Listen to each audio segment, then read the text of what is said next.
오늘은 요즘에 가장 인기 있는 운동이 러닝이 척추 디스크에 미치는 영향을 알아보도록 하겠습니다. 안녕하세요. 저는 동국대 일산병원에서 근무하고 있는 정형외과 척추 전문의 최준영입니다. 안녕하세요. 저는 서울대학교 보라매병원에서 근무하고 있는 정형외과 척추 전문의 강태훈입니다. 교수님, 평소에 러닝 자주 하시는 편이세요? 수술이 많아서 힘들 때도 있지만 최대한 저의 건강을 위해서 그러고 많은 환자들에게 뛰라고 얘기하고 있기 때문에 저도 열심히 뛰려고 노력하고 있습니다. 저도 이제 건강을 위해서 일주일에 2번, 3번 정도는 뛰려고 노력하고 있는데 바쁘다는 핑계로 가끔 미루기도 합니다. 교수님께서는 환자분들께 러닝 많이 추천하시나요? 네, 저는 러닝을 많이 추천하고 있습니다. 저는 사실 러닝은 그렇게 추천하진 않고 있는데 한 공간에서 할 수 있는 운동들을 주로 추천하긴 하는데 요즘에 러닝이 점점 인기가 많아지면서 저도 추천을 해보고 싶고 이 기회에 한번 알아봤습니다.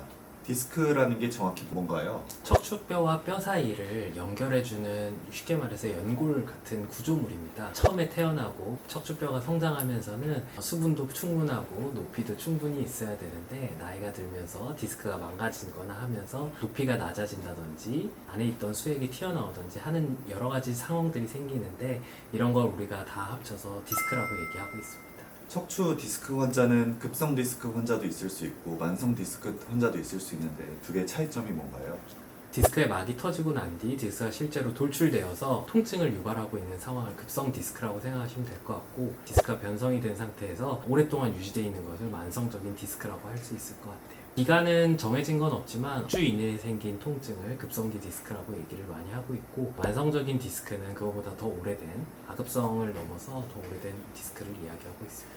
디스크에 러닝이 좋을까요? 디스크에 러닝이 좋다고 생각을 합니다. 물론 말씀하신 대로 급성 디스크 같은 경우에는 좋지 않을 테고요.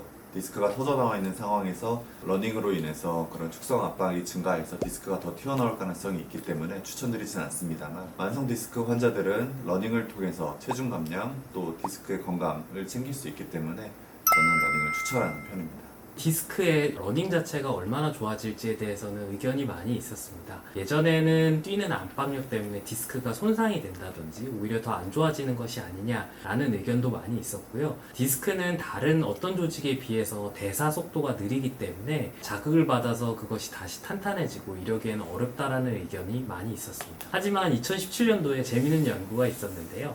일반적인 활동을 하는 참여군, 그 다음에 원래 이제 러닝을 좀 즐겨 해서 일주일에 10km에서 20km 뛰는 실험군, 그리고 그 외에 이제 고강도의 러닝을 반복적으로 하는 실험군을 체크를 했는데 결론부터 말씀드리면 일반적인 실험군에 비해서는 원래 러닝을 하시는 분들이 디스크의 높이도 유지가 잘 돼 있고 디스크의 수액이나 그 수분 함량도 훨씬 더 좋았다라는 연구가 발표돼서 달리기를 하게 되면 디스크에 주는 반복적인 자극들이 오히려 디스크를 좋게 만들고 오랫동안 튼튼하게 유지할 수 있게 도와준다라는 연구 결과가 발표된 적이 있습니다.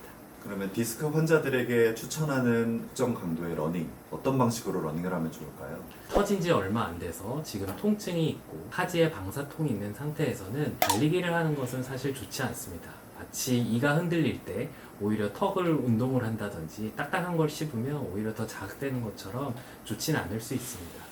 하지만 아까 말씀드린 듯이 디스크를 안전하고 건강하게 유지하려면 적정 시간, 적정 정도의 러닝을 통한 자극이 도움이 된다는 건데요. 그래서 저는 그런 경우에 앞서 말씀드린 대로 이전의 연구들이 보면 너무 과다한 운동들은 오히려 디스크가 다시 회복되고 하는데 방해가 될 수 있다고 되어 있기 때문에 일주일 내에 10km에서 20km 내부의 달리기는 충분히 도움이 된다고 되어 있었습니다. 속도 같은 경우는 얘기가 많은데요. 너무 빠르게 속도를 뛰게 되면 오히려 척추 디스크의 압박의 빈도수가 증가하기 때문에 크게 도움이 되지 않을 수도 있다라는 연구 결과가 있어서 저 같은 경우에는 시간당 7km 빨리 걷는 것보다는 조금 더 빠르고 하지만 우리가 전속력으로 달리거나 실제로 러닝하는 것보다는 느리게 뛰어도 충분히 디스크에는 좋은 영향을 끼칠 수 있다라고 생각하고 있고 환자분들에게 설명드리고 있습니다.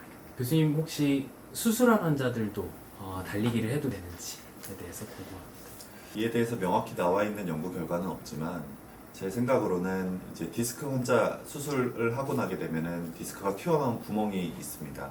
그 구멍이 메어지는 데는 시간이 걸리기 때문에 수술하고 바로 뛰는 것은 좋지 않다고 생각이 듭니다. 그래서 저는 환자분들께 최소 한 달에서 2달 정도 이제 전문의의 경과를 보면서 외래에서 통증도 많이 조절이 됐고 안정되었다 하면은 점진적으로 러닝을 하는 것을 추천드리고 처음에는 이제 걷기 운동부터 시작해서 조금 빨리 걷기, 그 다음에 좀 가능하다면 조깅 수준으로 점점점 강도를 올리는 것을 추천드립니다. 저 같은 경우는 이전에는 급성기에 디스크를 제거하고 난 뒤에 다시 재파열되는 디스크 탈충이 재발하는 경우들이 있었기 때문에 운동을 천천히 시작하라는 것이 주가 많이 되었었지만, 요새는 수술하고 나서 디스크가 안정이 1개월 이내면 어느 정도 안정이 된다는 보고가 있고, 너무 늦게 운동을 시작하게 되면 다시 재활을 하는 과정에서 회복이 늦어진다라는 연구가 있어서 한 달 정도 지났을 때부터 적정 수준의 강도를 조금씩 올려가면서 러닝을 시작하라는 연구 결과가 있었습니다. 디스크 수술하고 나면 앞으로 못 뛰는 거 아니냐 걱정을 많이 하시는데, 실제로 디스크 운동선수들에서 수술을 하고 난 뒤 경기 결과나 예후들이 좋았다라는 여러 가지 연구들이 발표되고 있어서, 제 생각에는 디스크가 너무 심해서 수술을 하게 된다면 수술 자체 때문에 앞으로 달리기 능력이 떨어지진 않을 거고, 오히려 스포츠나 관련된 거는 더 좋아질 수 있다는 것을 명시하시고, 너무 오랜 기간 동안에 운동을 쉬는 것보단 한 달 정도 지나고 어느 정도 안정화됐을 때 적정 강도에서 빠른 시기에 조기에 재활을 시행해서 원래의 달리기 속도로 돌아가는 것이 중요하다고 생각할 것 같습니다. 그래서 결국 척추 환자들, 디스크 환자들은 운동, 러닝을 해야 될까요? 제 생각에는 디스크는 재생되는 조직이 아니라는 것이 많이 알려져 있었는데, 꾸준한 반복적인 자극을 통해서 디스크도 재생이 될 수 있다라는 이제 연구 결과들이 나오고 있고, 그런 점에서 달리기는 디스크에 자극을 주고 재생을 도와줄 수 있고 하는데 도움이 된다고 생각을 합니다. 그래서 마치 우리가 양치질을 해서 썩은 이가 새로 나는 건 아니지만 이를 건강하게 관리할 수 있듯이, 디스크 관리를 위해서 꾸준히 그리고 본인의 정도에 맞춰서 너무 무리하지 않는 선에서 오랫동안 달리기를 조금씩 유지한다면 디스크가 퇴행되는 속도를 줄일 수 있고, 그래서 더 오랫동안 건강한 디스크를 유지하는데 도움이 될 거라고 생각합니다. 제 생각에는 러닝이 가장 중요한 것은 이제 뛰면서 코어 근육들을 강화할 수 있다는 것입니다. 직접 뛰어보면은 생각보다 복부 등에도 힘이 많이 들어가거든요.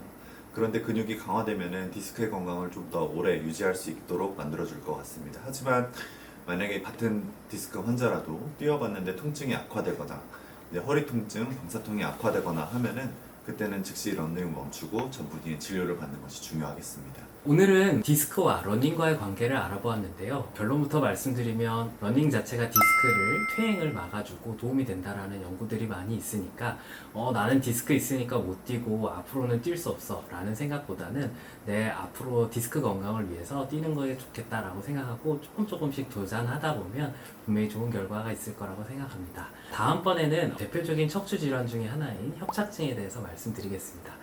오늘 들으셨던 정보가 유익하셨다면 대한척추외과학회 유튜브 척튜브 구독과 좋아요 부탁드리겠습니다. 그러면 다음 주제에서 또 뵙도록 하겠습니다.